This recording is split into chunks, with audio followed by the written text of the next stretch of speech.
नमस्कार, स्वागत है आपका हमारे चैनल में। मैं रानी गुप्ता आपके साथ बड़ी खबर सामने आ रही है उत्तर प्रदेश से। आपको बता दें कि समाजवादी पार्टी के नेता आजम खान को अब वोट देने का अधिकार इलेक्शन कमीशन के द्वारा छीन लिया गया है। दरअसल रामपुर विधानसभा सीट से वो वोट देते थे, लेकिन अब उनका वोटर लिस्ट से नाम हटा दिया गया है। दरअसल बीजेपी के प्रत्याशी के द्वारा शिकायत दर्ज कराई गई थी इलेक्शन कमीशन को, जिसके बाद इलेक्शन कमीशन ने ये बड़ा एक्शन लिया और उनका नाम वोटर लिस्ट से हटा दिया है। लगातार देखने को मिल रहा था कि आजम खान के ऊपर हेट स्पीच को लेकर के कई सारे केसेस दर्ज थे। इसी के साथ ही उत्तर प्रदेश में जो चुनाव हुए हालिया में, तब भी देखने को मिला कि मंच के दौरान उन्होंने कई सारे ऐसे आपत्तिजनक शब्द और इसी के साथ ही हेट स्पीच का उपयोग किया था, जिसको लेकर के बहुत बवाल देखने को मिला था और इसको लेकर के उन्हें सजा भी दी गई थी। फिलहाल ये जो मामला है अब इस कदर बढ़ चुका है कि अब उन्हें सीधे वोट देने का अधिकार उनसे छीन लिया गया है और इलेक्शन कमीशन ने वोटर लिस्ट से उनका नाम ही हटा दिया है। ये अखिलेश यादव और इसी के साथ ही आजम खान और सपा के तमाम नेताओं के लिए किसी बड़े झटके से कम नहीं है कि हेट स्पीच देने का नतीजा क्या होता है। बता दें, हेट स्पीच मामले में 3 साल की सजा मिलने के बाद आजम खान को झटके पर झटका लगातार लगता जा रहा है। पहले तो उनकी जो सदस्यता थी उसको रद्द कर दिया गया है रामपुर सीट से, और अब इसके बाद एक और बड़ा झटका कि उनका अब नाम ही वोटर लिस्ट से काट दिया गया है। पहले आजम खान की विधायकी चली गई, अब उनसे वोट देने का अधिकार भी इलेक्शन कमीशन ने छीन लिया है। आजम खान को वोटर लिस्ट से नाम काट कर हटा दिया गया है। अब आजम खान उपचुनाव में मतदान नहीं कर सकेंगे। वहीं बीजेपी नेता आकाश सक्सेना ने बुधवार को निर्वाचन रजिस्ट्रीकरण अधिकारी एसडीएम सदर को बुधवार को एक लेटर लिखा था। लेटर में यह कहा गया था कि भ्रष्ट आचरण एवं भड़काऊ भाषण के मामले में आजम खान को कोर्ट ने 3 वर्ष के कारावास और जुर्माने की सजा सुनाई है। ऐसे में सजा दोष सिद्ध होने के बाद हुई है। इसके कारण ही चुनाव आयोग ने उनकी विधानसभा सदस्यता भी रद्द कर दी है। इसी कारण से रामपुर विधानसभा सीट पर उपचुनाव हो रहा है। चूंकि आजम खान सजायाफ्ता है, लिहाजा चुनाव आयोग के आरपीसी एक्ट के धारा 16 के अंतर्गत एक अपराधी को वोट देने के अधिकार से वंचित किया गया है। ऐसे में आजम खान का नाम भी मतदाता सूची से काटा जाए, जिस पर निर्वाचक रजिस्ट्रीकरण अधिकारी ने कोर्ट का आदेश और आयोग के नियमों का हवाला देते हुए आजम खान से वोट देने का अधिकार छीन लिया है। आपको बता दें, उनका नाम वोटर लिस्ट से काटने के आदेश जारी कर दिए गए हैं और ये पूरा मामला हेट स्पीच से जुड़ा हुआ है। आपको बताते हैं आखिर ये पूरा मामला है क्या। 27 अक्टूबर को आजम खान को 3 साल की सजा सुनाई जा चुकी है। सजा के बाद आजम खान की विधायकी भी चली गई थी।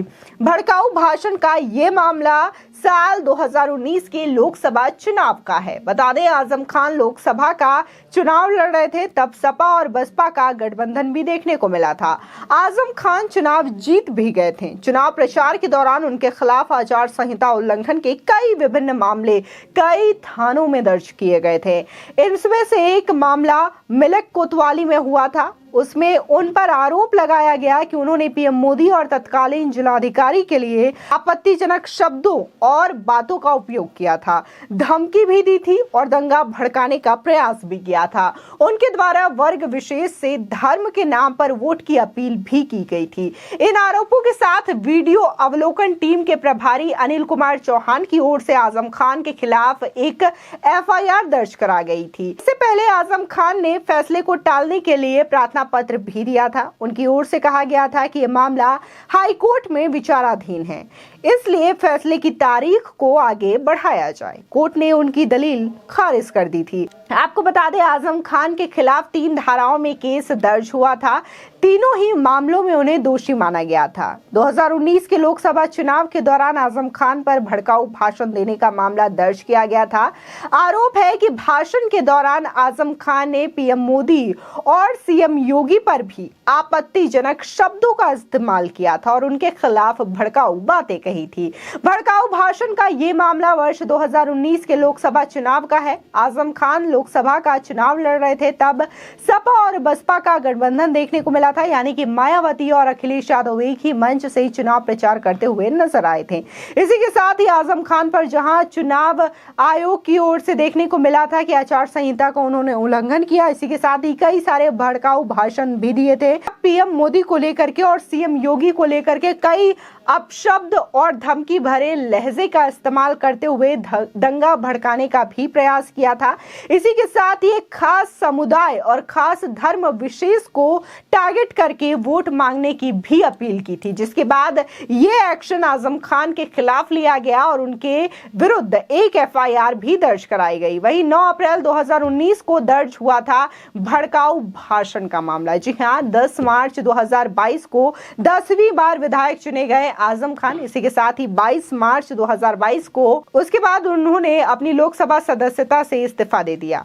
30 मई 2022 को विधानसभा की सदस्यता की शपथ ली। 27 अक्टूबर 2022 को आजम खान को 3 साल की सजा हो जाती है। इसी के साथ ही 28 अक्टूबर 2022 को सदस्यता उनकी खत्म कर दी जाती है और उनकी सीट खाली हो जाती है, जिसके बाद अब रामपुर में उपचुनाव होना है। उत्तर प्रदेश के कई सीटों में उपचुनाव होना है, जिसमें से रामपुर और मैनपुरी भी एक है। लेकिन फिलहाल देखने को मिल रहा है कि जहां उनकी विधायकी चली गई है तो अब उन्हें वोट देने का भी अधिकार नहीं है। लगातार कई ऐसे एक्शन हैं जो लगातार योगी सरकार में लिए जा रहे हैं और इसी के साथ ही इसको देखते हुए इलेक्शन कमीशन भी लगातार एक्टिव मोड में है, जहां तमाम नेता कहीं ना कहीं तुष्टीकरण की राजनीति करते हुए नजर आते हैं, एक खास समुदाय को टारगेट करके वोट मांगने की अपील करते हुए नजर आते हैं और इसी के साथ ही हेट स्पीच बड़े ही खुले तौर पर देते हैं और सोचते हैं कि इन हेट स्पीच देने से आखिर क्या ही हो जाएगा। लेकिन अब आजम खान को जिस तरीके से ये सजा के तौर पर अब उनका वोटर लिस्ट से नाम काट दिया गया है और हेट स्पीच के मामले में उन्हें सजा हो गई है, तो इससे कहीं ना कहीं उन पॉलिटिशियंस के लिए ये बड़ा संदेश है जो लगातार तुष्टीकरण की राजनीति करते हैं और अपने भाषण में हेट स्पीच का उपयोग करते हैं, किसी के खिलाफ अपशब्द बातों का उपयोग करते हैं। ये उनके लिए एक बड़ी चेतावनी से कम नहीं है। आपको बता दें, आजम खान पर न सिर्फ हेट स्पीच को लेकर के मामला दर्ज है, बल्कि उनके ऊपर कई सारे मनी लॉन्ड्रिंग के भी केसेस दर्ज हैं। विभिन्न धाराओं में कई ऐसे आपराधिक केस हैं जिनकी वो सजा काट रहे हैं और फिलहाल तो वो जमानत में बाहर आए थे, लेकिन अब हेट स्पीच को लेकर भी उन्हें 3 साल की सजा सुना दी गई है। ऐसे में यह अखिलेश यादव के लिए बड़ा झटका से कम नहीं है, क्योंकि 2024 का वो इलेक्शन लड़ने की फिराक में थे, लगातार वो तैयारियां कर रहे हैं। इससे पहले उपचुनाव भी है और इस तरीके से उनके करीब भी माने जाने वाले और सपा के दिग्गज नेता माने जाने वाले आजम खान के लिए यह बड़ा झटका है। तो ऐसे में समाजवादी पार्टी के लिए भी ये किसी बड़े झटके से कम नहीं है, क्योंकि लगातार समाजवादी पार्टी का कुनबा बिखरता हुआ नजर आ रहा है। पहले उनके चाचा शिवपाल यादव पार्टी से अलग हो गए, इसके बाद जो समाजवादी पार्टी के संस्थापक रहे मुलायम सिंह यादव, उनका भी अब निधन हो गया है और ऐसे में दिग्गज नेता भी लगातार पार्टी से साथ छुड़ाते हुए नजर आ रहे हैं। तो अखिलेश यादव के लिए ये किसी बड़ी मुश्किल से कम नहीं है। फिलहाल आपकी इस खबर पर क्या राय है, हमारे कमेंट सेक्शन में जरूर बताएं। आगे की और भी अपडेट के लिए चैनल को सब्सक्राइब करना ना भूलें।